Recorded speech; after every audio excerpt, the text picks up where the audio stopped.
በስፔንና ሞሮኮ ድንበር ዳግም የስደተኞች ጎርፍ ሊከሰት ይችላል ተባለ። በመጪው ቅዳሜ ኦገስት 15 በርካታ ሺዎች ዳግም ድንበሩን ሊያቋርጡ ይችላሉ የሚል መረጃ በሞሮኮ ማህበራዊ ሚዲያ ተጠቃሚዎች ዘንድ በስፋት እየተሰራጨ ነው። በዚሁ ስጋት ይሁን አይሁን ባይታወቅም የአውሮፓ ህብረት የስደተኞች ጉዳይ ባለሙያዎች ቡድን ስፔን ሲኦታ ግዛት ገብቷል።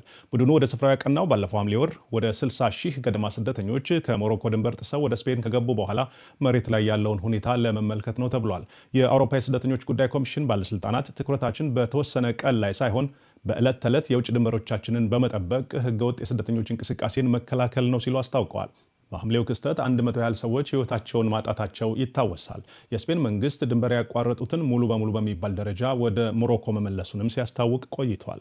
ይህ ክስተት በማድሪድ መንግስት ላይ ከፍተኛ ፖለቲካዊ ጫናንም ፈጥሯል።